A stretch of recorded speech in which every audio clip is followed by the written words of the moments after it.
Hello, and welcome to the truth behind. Behind the truth. Yes, indeed. It is another exciting evening here in our wonderful part of LA and Atlanta, and then wherever you're tuning in from. So we're so glad to have you guys join us. Got my good friend and engineer and VP of operations and showrunner and that guy is chiming in with us this evening. Sandy's not out. Sandy's on the road, so he's performing in his other gig this evening or the next 2 weeks, right? Yeah, and Darnell, he sent a good word of energy to his direction because his mom was in the hospital, so she's doing okay. So he is out attending to that. He may be joining us in a little bit. We're not actually sure at this point. He was going to try. I think he did have issues with Wi-Fi where he was. So he will do his best to get on board. All right. Charles, how you doing? I'm good. Just trying to get through the days. It's the beginning of the year. You know how everybody's trying to get these resolutions. I don't make resolutions. I feel like if something has to be done, make it happen. You don't have to wait till the first of the year and all this other nonsense. Hey, get it done. As Nike says, just do it. Right. I like to say, I like to refer to it as New Year's commitments. You know what I mean? And because I think when you say New Year's commitment, you're more apt to stick to it, versus in that resolution deal, because normally what happens is that, well, here's the thing. We were talking about this the other day. What normally happens is that we put too much on our plate, and by doing so, it's like we have all of this stuff on the plate and we don't know necessarily where to start, or we start trying to attack it all at one time. And then by the end of the day, we've already, said, oh, well, I've given up. I can't do it anymore.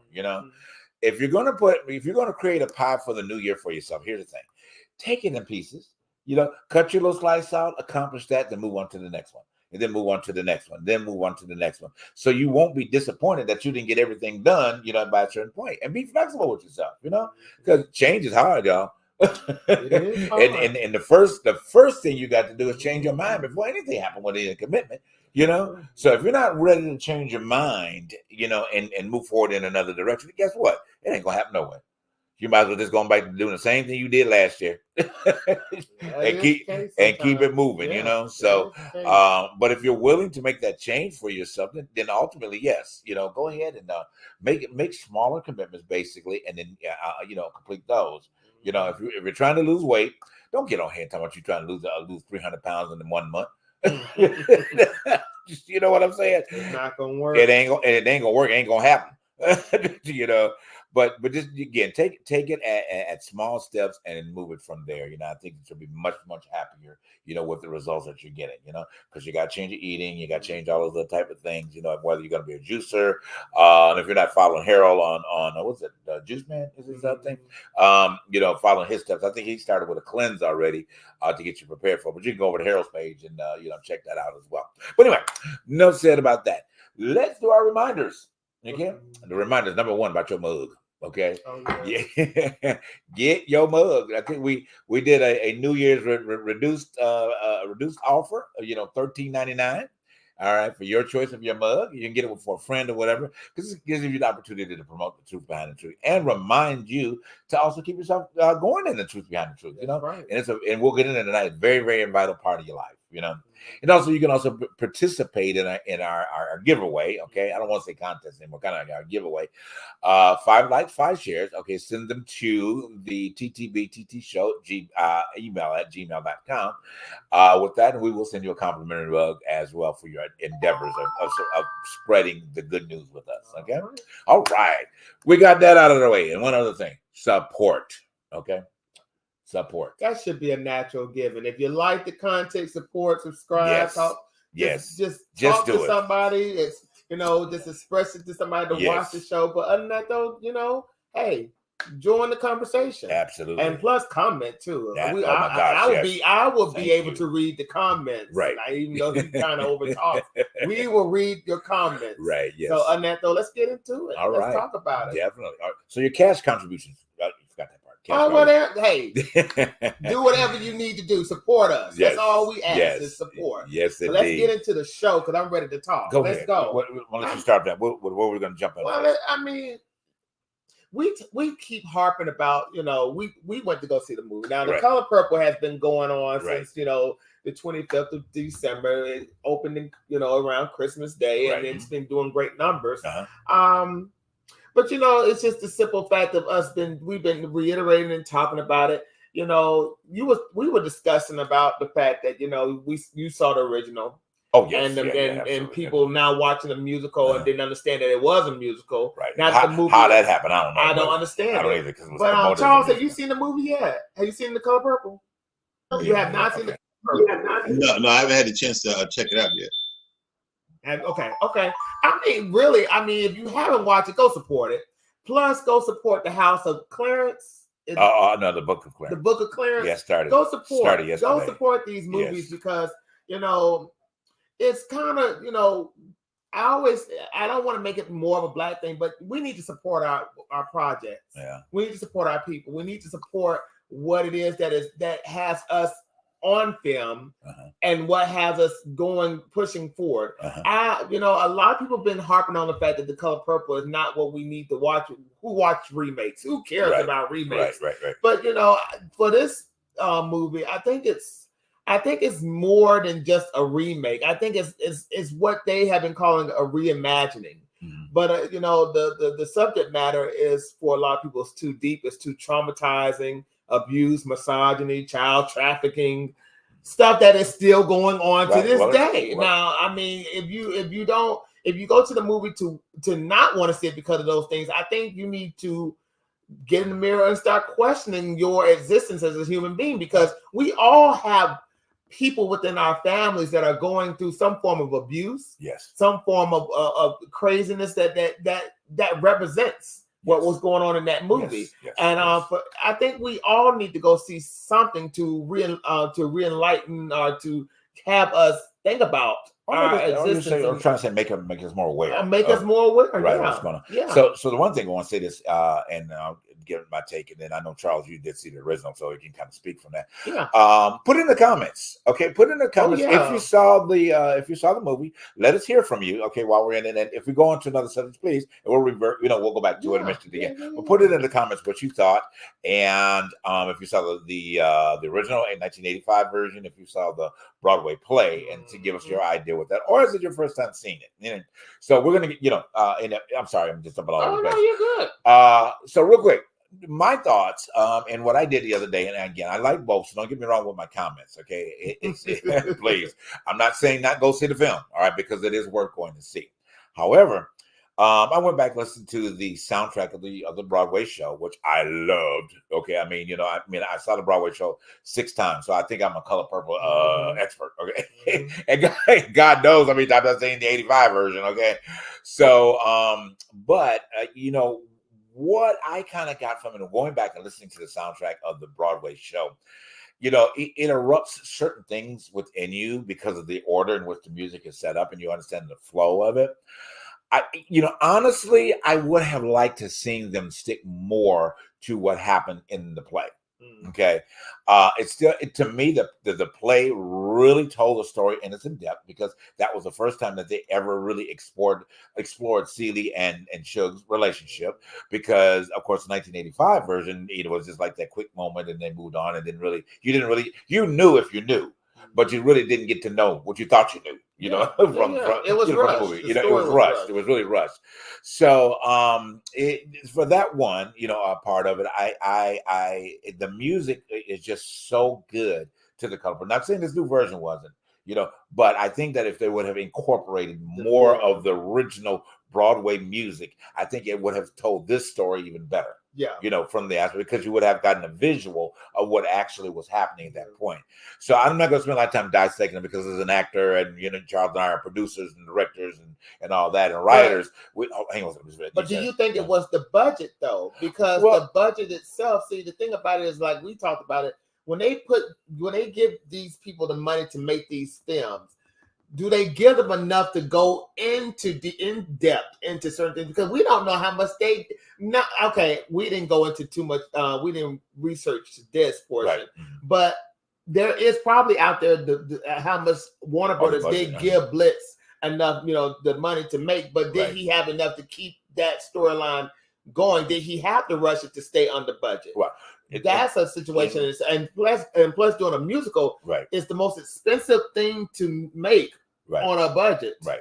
And I'm just saying, probably because of the money they gave him, probably Warner, he didn't have that much time. Right. To just put in a whole storyline. Well, what we know now. I think that from my understanding, some of the behind stuff, that this was like a 3-year planning process. Well, yeah, to get it to the point where they got it. I can't speak from the fact of what they what type of budget they had to deliver it. But one of our next favorite movies, that was also a reimagining of a musical, which was West Side Story. West Side Story, yeah. Okay, so you kind of thought that with Steven Spielberg being connected to this version of The Color Purple, that you would still have some of those other nuances, because the original you still have key points about the original movie that stuck in you, because it means that even to the point where the Mr. treated Celie, and and there are different scenes that really stuck out, in the course of the movie. But what we saw in West Side Story was just phenomenal. Because he took West Side Story like almost 3 hours. The original, like 2.5, almost 3 hours. The original, but he condensed that to 2.5 hours. So he adjusted it to make it work. Within the time frame that he did. Yeah. So I'm thinking, and then I'm gonna show him like Charles, but I'm thinking that if Blitz probably would have maybe listened to Steven a little bit more, in terms of the direction, or hey, if Steven would have directed, Steven would have directed it, what I'm saying? I'm just saying, maybe it would have come up with that, and knowing that he had the heart of the original, and then being able that he saw the musical several times. So I don't know. Anyway, Charles, go ahead and give your point on that. I think that one of the things we forget, even though it's entertainment, is it's called show business. Yes. The purpose of this is to make money and to keep as much money as possible. So there's also I think it's hierarchy. Who owns the rights to the show as a whole? Who has say so as far as executive producers? And it has to be a collaboration of minds. And the one thing we got to understand too is someone may feel something is needed and some may feel it isn't. So we always compromise. What's going to keep the show moving? So I was watching a show today on Hulu, and I noticed that I was looking at the show and I kept saying, "Man, something's missing." But they were talking as the people were moving into the scene, but it was the dialogue that's going to happen later, because it's like they had to mess it up, get you in there, let you know what they're talking about, and get it in there. Of course, there's a director and a writer. I saw that, but it was just the fact that there are moments you have to make it fit. It may not be pretty, but it has to work and get the show done. And that's the one thing I learned when I was writing for these television shows. They go, hey, it's not a matter of what you like. It's we got to get the job done by the deadline and get it out. That, well, I love this scene. I like to take, it's not that much time. Get it done, keep it moving. And a lot of folks kind of, and I understand as a customer, you want to get what you want, but that doesn't always happen that way. It just has to work the way they need it. Fun fact, I just read this not too long ago, and Charles, this just because you said that, it just came to me. Halle Berry, when she produced introducing Dorothy Dandridge for HBO, the key scene where she's going into on the red carpet to the Oscars, when Dorothy Dandridge was nominated for Carmen Jones in 54. There's that moment where she's about to walk down the red carpet and she sees her sister Vivian. That was about to be, she didn't have enough money to make that scene. That was out of the budget. So she had to take money out of her own pocket to pay for that scene. And when the movie came out and it made as much money as it did, they reimbursed her that money back. So it goes back. It is show business. It at the end of the day, if you want it, you'll put your money out. I think honestly, when it boils down to it, and they've been talking about Taraji's situation with her money and with all this stuff with the actors and the actresses of, about the pay inequalities and all this stuff. And it goes hand in hand too with that, because you can't walk on to, and this is just me because I might say this wrong, but forgive me if I say it wrong. But some things you got to take at least with a grain of salt and say, well, probably with this film, you was not probably going to get the money that you really wanted because of the budget. Okay. And it's just it goes. I think that just what it is. It's just the budget. Mm-hmm. I mean, unless if they really wanted Taraji wanted the actors, they would have paid them as much as they would have wanted them. But I think because of the movie and the money that they flushed out for, which I think honestly wasn't even enough. It wasn't enough. But I think it's just the fact that it is what it is. It's show business. Right. So a couple of quick points with this real quick. So let's isolate Taraji just for a second. And then we may run the break and pick this back up. So one thing has happened is that Taraji's discomfort for what has happened has flooded into what has become The Color Purple. Taraji's discord with the industry has nothing to do with The Color Purple. I'm just saying in general, okay? Most definitely. And there was a huge mistake, and she kind of went back and corrected that in days after, because I know people that didn't go see The Color Purple because they thought that Taraji was, being, sidekick for what had happened. Understanding that during the conversation of the interviews that she had during, and I think this one came up with Gail, about the pay of the industry is far different than what she accepted to play Sugar Avery in the character in this film. Okay, so her dislike, or that's not the word I'm looking for, but anyway, her problem with the industry in that aspect was for things that she had already done. You're going back to way before that. What she didn't make, and her and Terrence Howard together on Empire, what they did make. Now here's the thing: most of you guys are not actors. Okay, most of you don't have agents. Most of you guys don't have managers. Typically, mine is in and out. Charles has one, the case would be. But those agents or your casting agent, the ones that get you the gig, they all got to get paid, and it's understandable they get. Majority of the time, they get your agent gets 10% of whatever you book.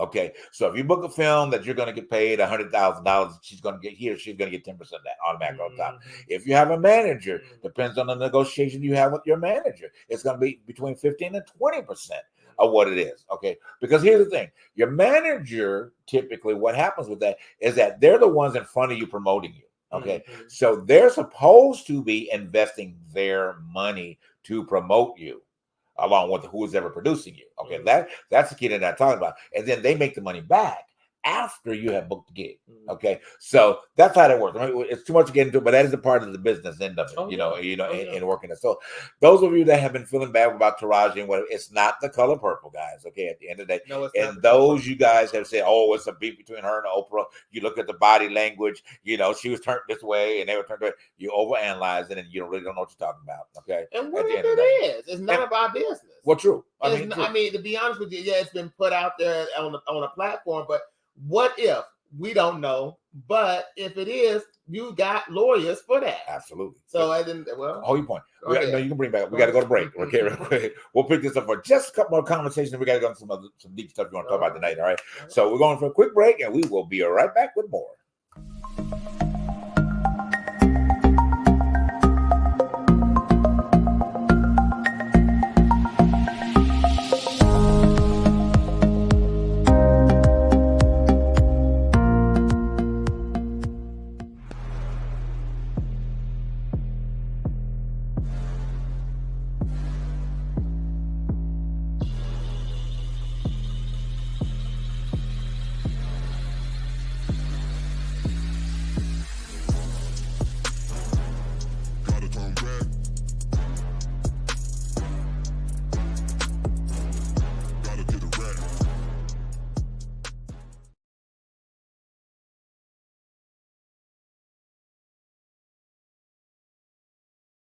All right, and we are back, guys. Thank you so much for tuning into The Truth Behind the Truth. Want to remind you, get your mug. Okay, I'm saying it softly. Go get your mug. Okay, okay.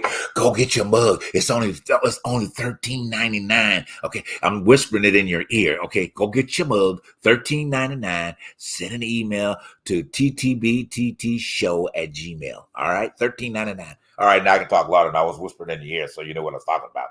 Anyway, real quick, back to what we're discussing about the industry, basically, and whether the Color Purple kind of ties into that as well. So, if you're in the industry, okay, and you're an actor, coming actor, already existing working actor, make sure you read your contracts. I think we've said it on the show enough. Truth behind the truth. Please read your contract so you know exactly what's going on. With it.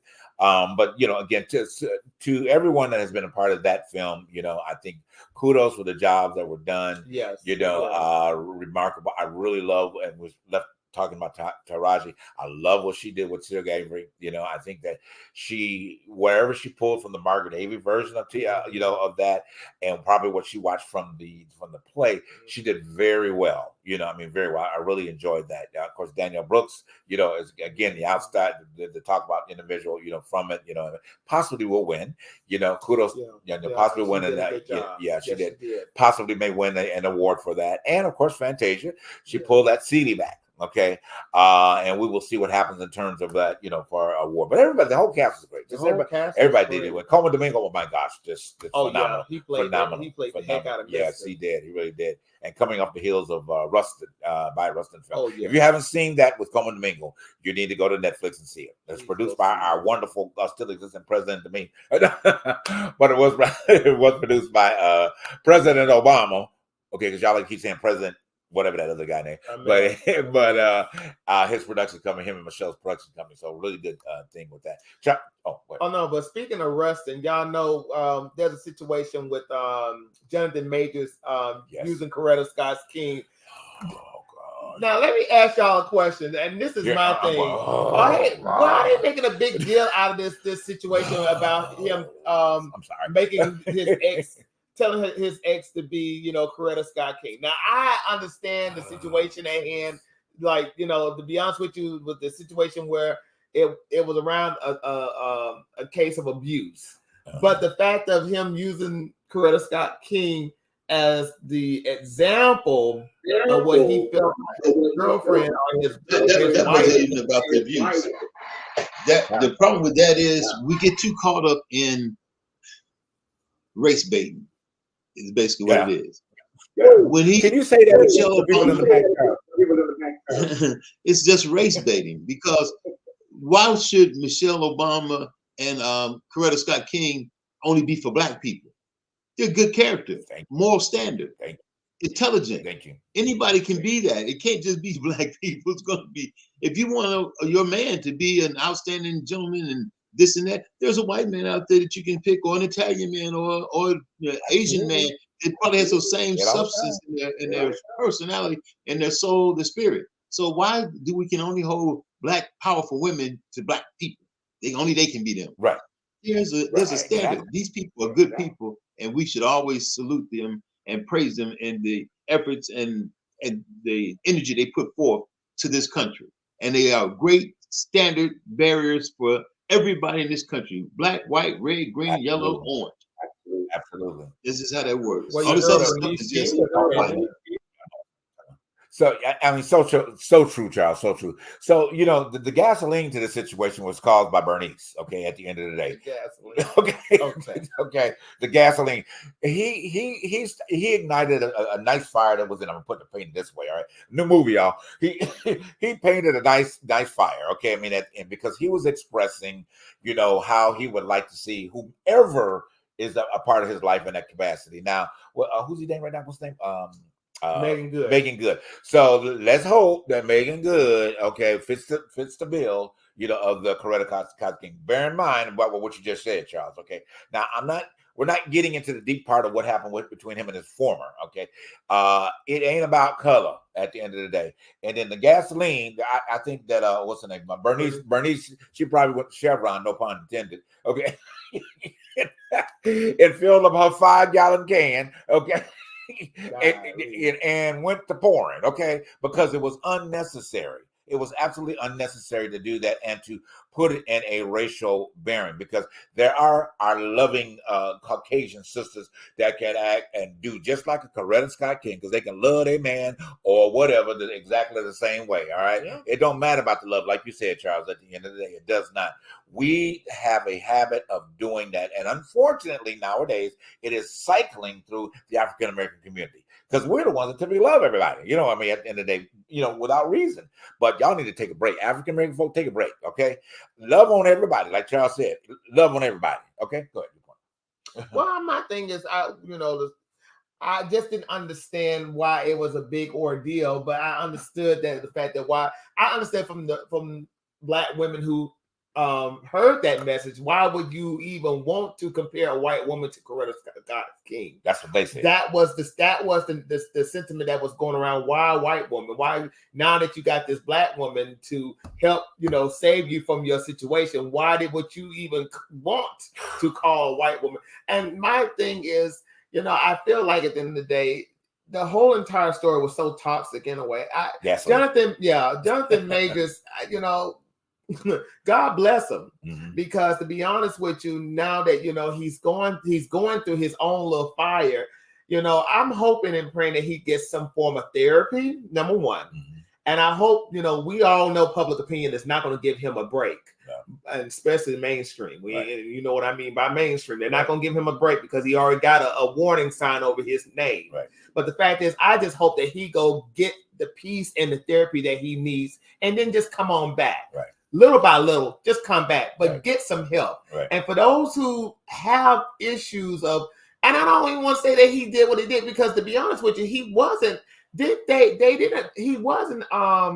didn't throw the book on him on abuse. It was inciting abuse, wasn't it? Right. Inciting the abuse? Was it what was it, Charles? No, it was recklessness. It was saying that he didn't have to, but he did it.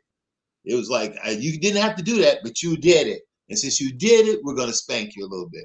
And it's not like he carries a deep sense. And and he's only being punished because he's in the limelight. If he wasn't in the limelight, nobody would even care about it. Because people get away with this every day with 20 hours of what do you call it, service.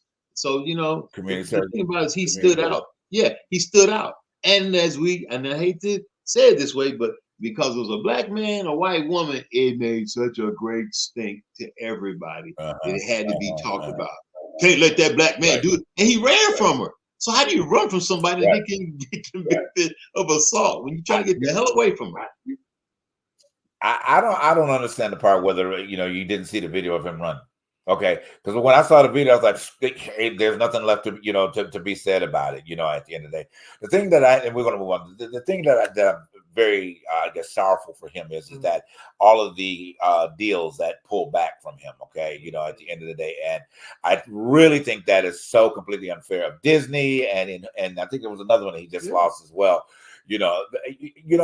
If you dissect everything that went on inside of Disney that didn't necessarily hit the media level, okay, and Disney, you have employed people that have had worse incidents, worse incidents than a situation like this, and to pull him from his Marvel contract, or whatever the case was, I just think that was completely unfair. Yes, you maybe a little slapped him on the hand, but the slap it on the hand has to come from the court, not from you. Yeah. At the end of the day. So I think that you messed up, and I'm gonna put it this way, Disney, you messed up on a brilliance that somebody could have been the one that might have been the one that was able to replace Chad, okay, and I love Chadwick Boseman dearly, okay, but there has to be somebody that's rising up, in the ranks of everyone to not replace, but you can put alongside it. I think that you made a mistake, Disney and Marvel, for not allowing Jonathan Majors to to press in the way that he needed to, and hey, just tell him, look, we can't have this. Hey, give him royalties, whatever, but don't take his contract from him. Hopefully, maybe it's a, how do we put it? It's a thin line. And the problem is, it's always been, we have to do above and beyond to be considered even in the picture. Everyone else can just float in there half-assed, drunk, drug addict, whatever, and get their way. But we have to be above and beyond. Obama couldn't talk to Reverend Wright because he had, actually, it wasn't his words. He used other people's words, some white politicians' words about the chickens coming home to roost. but he got crucified for it. So Obama had to separate himself from it. Trump can hang out with the Nazis, the white supremacists, all these other people, and it's like, oh, he can grab women's vaginas, and all we can say is, well, that's just her talk. He can force kisses on women, and it's like, well, it's not a problem.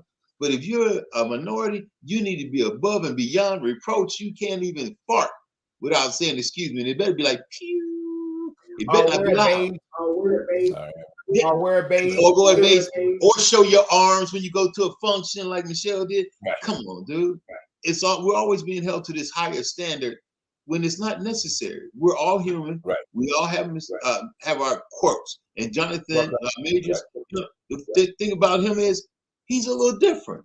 We know as artists that artists always have a little twang with them, something that separates them from everyone else. And people criticize him about the way he dressed, the way he acted. This brother's just being him. And you can't be anyone but yourself. When you're authentic, that's all you can do. Mm-hmm. You know, unfortunately, child, and to your point, you know, about the criticism. See, his criticism came from us because, you know, when the Ebony Page came out, you know, and then they were saying that, oh my gosh, he's losing his masculinity, he's going in the other direction, he's potentially turning gay, you know, and all these other type of things. So we didn't necessarily, and I'm not we here, but you know, we as in general as a community did not set the precedence very well for what was going on in the public. So why would you even be upset that he lost the contract? Why would you even be upset that he was with who he was with? And probably why are you even upset that he's upset with he's with Making Good? You know, because you're gonna find, I ain't gonna punch out women, but you're gonna find something wrong with that too. But anyway, social media is a problem, and it's a huge problem. I mean, a very huge problem. I want to take a little shift real quick and kind of go into, and we all here love the religious conversations, you know. And I know I sent out some things, you know, on our feeds, you know, about that. And one thing that I really want to go in, Christians, yes, I'm coming right at you. I'm a Christian. I'm a believer. I'm a Holy Ghost filled, fire baptized. Every one of the accolades that you want to throw out there, I've experienced every one of them. So I talk from a point of strength. Okay, he talks from a point of strength. Charles speaks from a point of strength. We have had that background. Okay, we have taken the position to evolve. Okay, you all could keep contending and keep saying that God never changes. His word is still the same, and he won't do this, and he won't allow that because his word says it. Okay, well, you don't read the word properly. Okay, because you're stuck. Okay, you're stuck in a place of non-evolution. Okay, I'm going to say very clearly because I can get really deep into this. Okay, the word does declare that man lives out of the proceeding word. What does proceeding mean? Moving, going forward, okay, of God. So if there is not any word being spoke, okay, you may not like the word. You may not like what it's inviting in a place to the kingdom. You may not like who the word is speaking to. It may go against your grain. It may be a transgender. It may be a drag queen. It may be a gay person. It may be an illicit person. It may be a rapist. Okay, now let's go. It could be a hoe. Okay, it could be a girl in the club. Okay, or it could be you in the club. Okay, it could be you smoking marijuana. It could be you drinking. It could be any one of those things. Okay, but guess what? The proceeding word, okay, is finding where and if you need correction. Okay, you as a person don't need to offer the correction. If the Holy Spirit, the Holy Spirit, okay, has offered you correction, or if needed be correction and brought it to you, he is able to do it for anybody else if they need the correction. So get up out of people's lives, okay, let them have their experience that they have in this human walk. And whatever needs to be corrected, God will do it for them and not you. So what's the backstory to this? What's going on? So the backstory is that all of this propaganda continuously comes up on feeds. Okay, I've seen like 5 today alone. Okay, there was this woman, and you know me, certain ones I will go out there and just kind of let you have it. There was this Bishop, what's her name? I can't think of her name. There was a post that went up about Bishop. She's wonderful, very articulate, you know, Bishop lady, and she was just mentioning about the harmony that we need to have. I'm kind of bringing it in that sense, among everybody being accepted, everybody under God, everybody under the whole things that Bishop Pearson left. So this woman everyone puts on the Instagram, oh, this, that, and third, this, that, and third, this, that. You got to believe in hell, because if people ain't doing this, they're going to hell. They're going to hell for this, going to hell for that. I'm like, why don't you just go to hell? Okay, just take your philosophy and just go to hell with it. Okay, because that's what you're doing. You're going to hell with it. You know, every conversation is going to. So I'm saying to these people, where is the love? Where is the love that is supposed to be oozing from you if you're a part of this area of God? Okay, because if you're a Christian, you should be oozing in love. Your every movement should be love. Your every thought should be love. Every word that comes out of your blinking mouth should be love. Criticizing and talking about it, bringing down and comparisons and all this other, that is not love, people. Okay, the scripture says, Paul tell you that you become with the sounding brass and tingling cymbals. Okay, because if you have not love, you have nothing. Well, since we're on that subject, on this subject matter, and you talking about this religious perspective of, somebody's archaic beliefs. All right. Oh, I love that. I love that. Say that for the back of the people in the back. Beliefs. I was watching a video, and Fantasia got this song called Superpower, and it's a great song. It's a great message, uplifting. And in the comment section, there was this one comment, and she was saying, the song is based on finding the superpower within you, yes, as the human being, as the individual, trying to find your way out of trauma. And in the comment section, she said, well, you can't look for within yourself. You have to look towards God. Uh-huh. And my thing is with that, and I hear what you're saying, people tend to forget that, when God made us, he made us in his image, right? Okay. And when he spoke, when we speak, we create.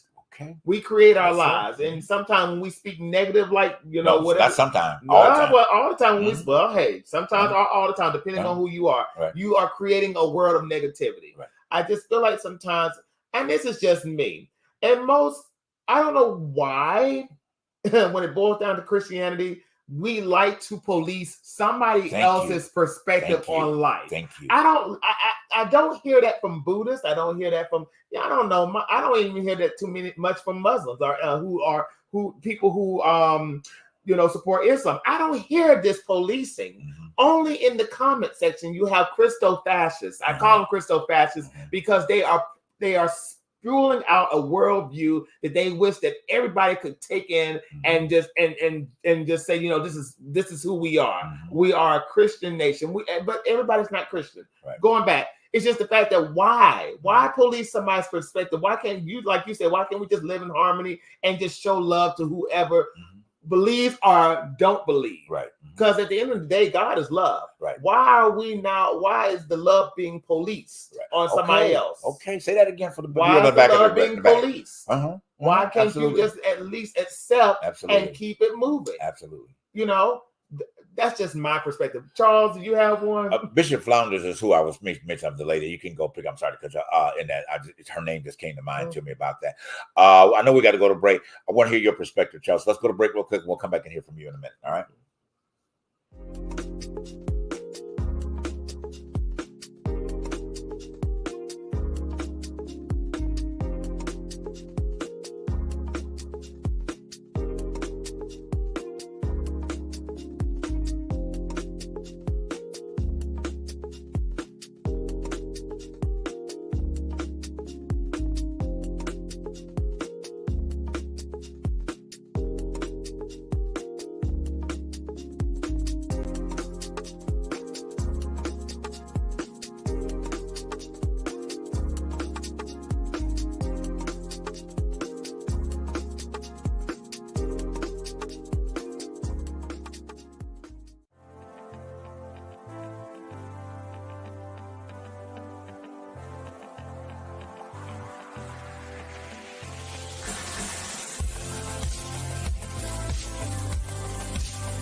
Hey, you know what? I'm married to a white man, but. So tell me about the butt. You know, because we know you've gotten some backlash, Melinda, right, from your cousins. Right. So how you gonna be so pro-black and anti-racism, and you married to a white man? What do you say to your cousins that say that? Okay, what Harold said. Okay. I'm delicate, Harold. Okay. I mean, yes. Obviously, I think most, especially Black women, I think more so Black women than anything, if they're married to white men, they get the most black backlash. Black women are strong, we can handle it. But I think the interesting thing is, I don't know why people think who you're with defines who you are. If that's how you're living your life, then that's a you problem. That's not a me problem, because it doesn't matter. I mean, my mom will say I've been boy crazy since I was 4. Like, I've loved and had crushes on every race, everything. It didn't matter. I was like, I just want somebody to love me, right? And it ended up having to be a white guy.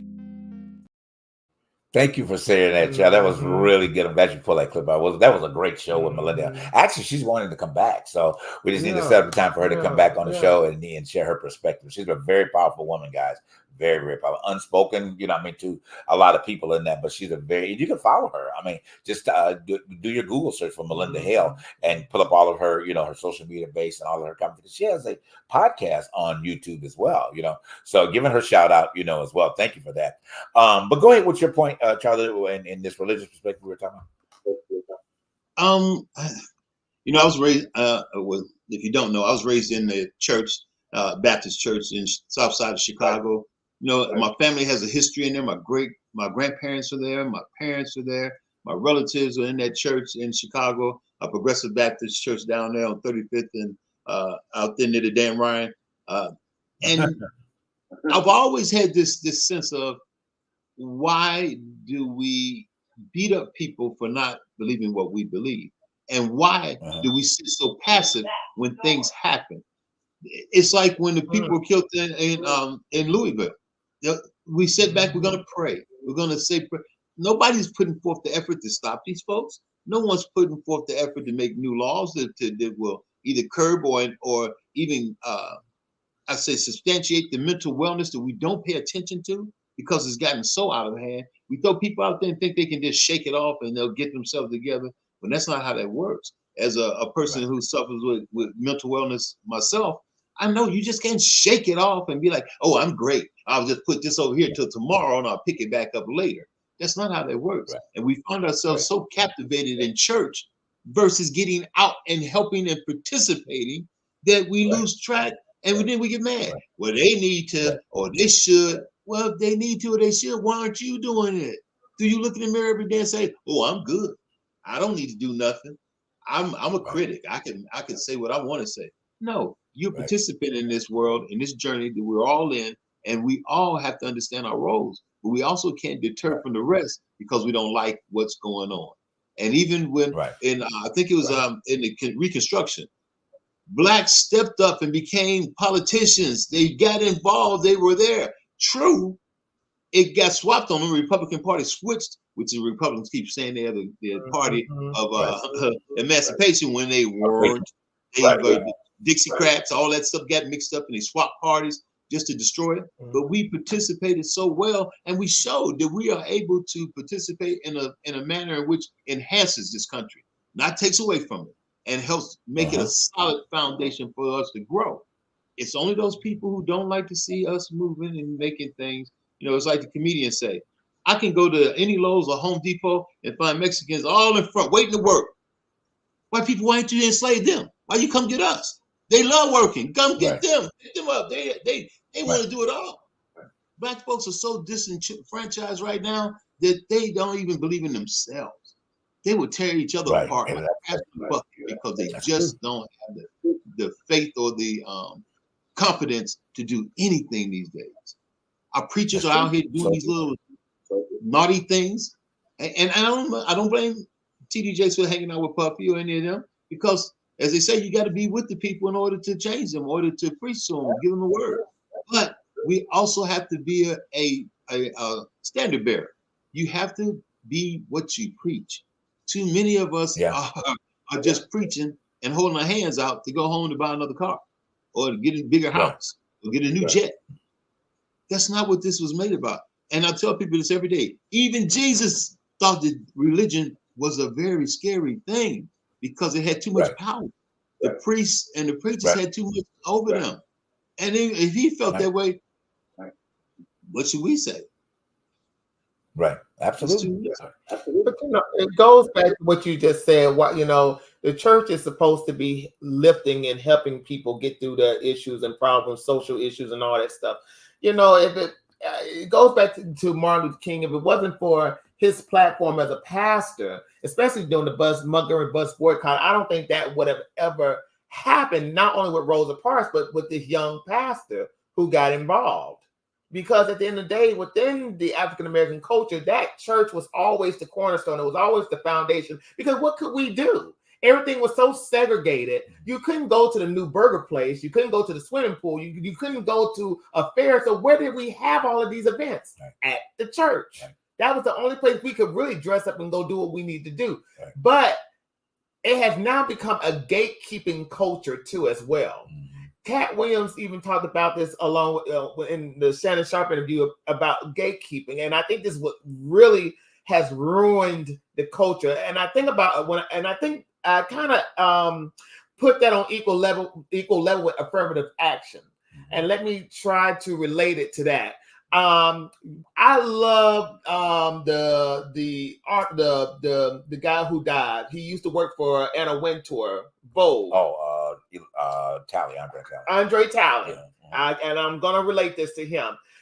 For somebody who was the only Black person in the room, you would think he would have went over and grabbed or mentored a young African American who was also doing the same thing to say, "Come with me. Let me give you a chance." He didn't do it. And you know what happened? He was in that room by himself, took all those hits, and you know what happened? Those same people who he thought were good friends, they evicted him out of his house, and he didn't make that much amount of money from Anna Wintour. So he died broke, looking crazy all by himself, when he could have grabbed somebody along the way and said, "Let me help you." But we get to a point where, especially within our community, within our families, truth behind the truth, you might know of a job that has an opening. And you know what you would tell me? Cuz, let me go get that job. You know there's an opening on. Well, I don't know if I should go get. I should help you with that job because I ain't trying to ruin my chances on that in this situation on my job. We have people within our communities that like to gatekeep because that keeps them in some form of position. And the church is that way. The Black church has become a gatekeeping culture because at the end of the day, data is now become so monetary in a way that you cannot. There's no connection. There is no community connection.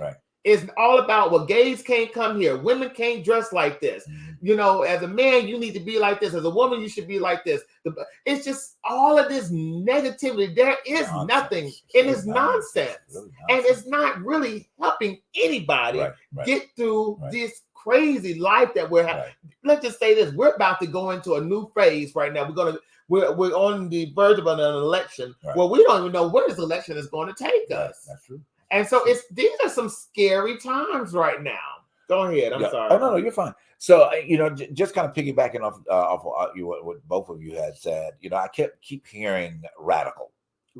Okay, I keep hearing radical. Now, see, radical can be for you, and radical can be against you. Okay, so to your point, Charles, in dealing with that, the things you mentioned a minute ago, we don't have anybody that is out of our assemblies that are radical to be on the forefront line. Okay, Martin Luther King was radical. Yes, he was. He used the platform of, let's say, the bridge or the head of Christianity to present his radicism, is that right? Of nonviolence in a way to gain success in the way that he did. Okay, we don't have any radical people right now. No. Okay, well, because if you look at the church by and large, there's nobody in that type of leadership.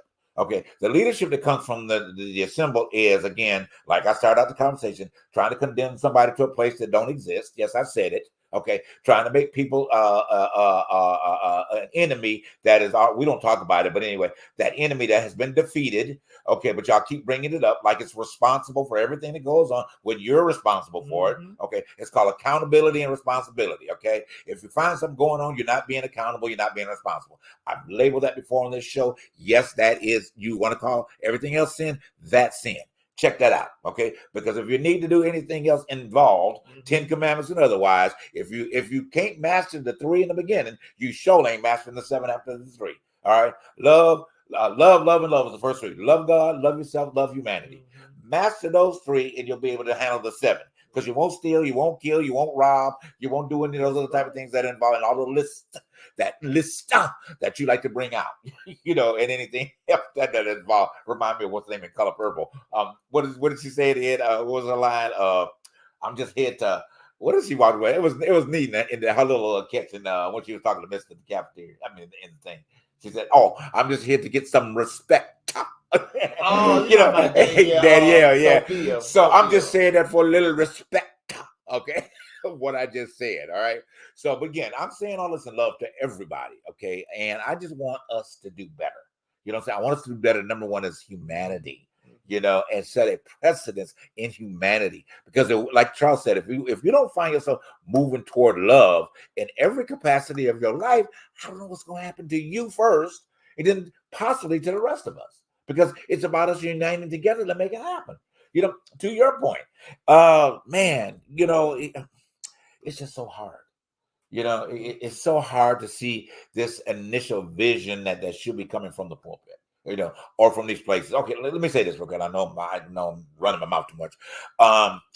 We don't have that connection in the realm of the Christian church, period. At anymore. It's not an information source. It's a source majority of the time. I'll say majority that people walk away not feeling any better than they came in, because, like you said, it becomes a policing organization. Okay, and the police, what are the police going to do? Reprimand you for what they think that you're not doing. Okay, and you may not even be involved at all. It's always was innocent until proven guilty, and if you're guilty, you're not the one that has to forgive me. True. Okay, yeah. You're not the one that has to forgive me. Yeah. It may be all wrong to you, but I could have just walked out of wherever, and as soon as I walked out, I could have said, "Hey, God, forgive me for my entrance in this place," and it's done. But you gonna dwell upon the fact what you saw me coming out of, and you're gonna go tell everybody at church. You'll get them to preach about it. You'll keep making all these lists. And you never know what's in my heart or where my heart is committed to. I think that's what Beyonce said in her song, which I didn't particularly care for, but I got to bring it up. Church girl. Okay, that's what she thought. That's what she brought in, church girl. Okay, the church girl was having herself a good old time. All right, but guess what? Her heart was pure and leading toward God. But they had a backflip on that song, didn't they? No, they were superficial with what they heard. What they heard. What they heard. They had a backflip. Very superficial. So, but what they were saying, and again, I didn't. That's just me. Okay, but I really took a moment. I think we did it together. Took a moment and listened to the song. Like, oh, okay. So what she's saying is that stop judging what you think you see, and let me be. Okay, because I know what's going on within me and my rights. Okay, because I like to go dance. I may like a little drink a little bit. I may a little toke a little bit. You don't know what I'm dealing with. Number one, okay, like you said earlier, Charles. You don't know what I'm dealing with. You don't know if I've got traumas from PSTT. I may be having traumas with molestation, somebody bothering me. Yeah. But y'all would have denied that in the church. It never happens. Okay, they do. Or they want to say, well, that person's full of the devil. Really? Okay, come on. Come on.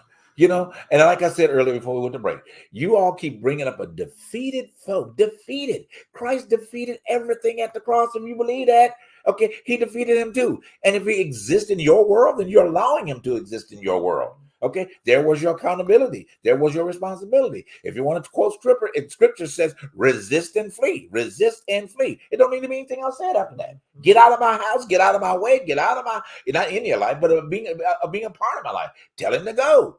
If you believe that, tell him to go at the end of the day. So, but anyway, I'm going to keep running. I know he gets mad when I get talking to him so much, but it's just a strong point. Go ahead and finish what you're going to say. No. But it goes hand in hand with what you were saying. It's just the fact that at the end of the day, people need to understand that belief. If you have faith, that is a personal belief within whatever you believe spiritually. True. Everybody's not going to believe in what you believe spiritually. And we're not required to do that because we don't know the motive. That's why I don't follow people. Right. I don't, even on social media, I don't follow people because I don't know your motives. You might be showing me something that is half-assed, but I don't know what's going on behind the scenes. That's why I believe in, hey, it's nice, but I'm going to keep it moving. Because if you start following and start glorifying somebody, then next thing you know, you're going to get your feelings hurt because I didn't believe you were that way. I didn't understand that you were that way. I did not know you like this and I thought you like this. You got to be careful with that. You struck a very good point. And Charles brought up a minute ago. So this is the situation with the TD Jakes scandal. Okay. Oh, hell yeah. Okay? Oh, yeah. Here's the thing, people, and our follow Larry Reed did refer to the same thing, in his broadcast about this. But what we've become, number one, we have idolized people. Okay, we've idolized pastors and preachers and everything, and y'all put them in a position that you think that they can do nothing wrong. Okay, and they have not conquered their own personal issues. Okay, and when something happens, it's the timing in which it does happen, and it comes to the light, and y'all don't know how to handle it. Okay, you don't know how to handle it because you think the world has fallen around them, or they become the worst person that ever hit the planet. Okay, hey, what you should do is to restore Bishop Jakes, except if he is going to be hanging out with gay men, maybe he got something to say to them, at the end of the day. Like how Larry said, you can make like a little ping or whatever Larry Reed said on his show. I know I'm jumping all over this. But it's like Jesus with the tax collectors, with the lepers and all this stuff. And the list goes on. And the list goes on. Okay. Yeah. However, here's your disclaimer. I think preachers and pastors, if you guys are allowing people to put you on that level and you're not being transparent and you're not being honest, then you are setting yourself up for a complete exposure on something. All right. So, hey, it's nothing wrong with you being honest. If you're going through something, say, I'm going through it and I'm dealing with this. Be honest from that pulpit. You expect everybody else to be transparent coming into place, wherever it is, that they house with you. Be honest with these people. Okay. Because therefore, you being honest, you may have a little extra protection. Your congregation may cover you up, which they typically should do anyway, but that's another story. But seriously, they really should be able to cover you up, and when it comes down to situations, things of this nature or whatever. Like the cussing pastor, basically. Yeah, exactly. I haven't heard from him, but he. I'm the cousin Peter. So, baby, if you send me the right one, I'll say it in a heartbeat. Because the thing about it is that sometimes you got to say it that way. Sometimes you got to put a little ass behind that ass, and make that point. You have to, you really do. But anyway, so it's been a great night once again. We kind of took a detour. We didn't get into politics tonight. We'll get into the blacks and politics maybe next week or whatever. But I really felt like that it was a need to address what's going on, these messages that are coming out from the typically the Christian community, and this policing and hate stuff that's coming out to humanity. It's got to stop.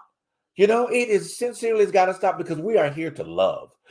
We've been put on this planet to love. And if you don't understand that purpose of love, then you need to check your relationship with our Creator. And understand how that love works. That's why I said earlier at the top, you remember, as we talked before, the 3 things you need to always remember. This is still our hidden message of this show and this platform. Love God, love yourself, love humanity. If you are mastering those 3, not just by chance passing them by, but mastering them, you won't have a problem with anything else that's going on, because you'll accept it from that point. All right, guys, thank you again so much for being a part of this show tonight. The Truth Behind Truth will be here next week. I hope Darnell will be back with us next week. I'm sure Charles will be here with us. So have a great night. We will see you then. Thanks for watching The Truth Behind the Truth. Good night, guys.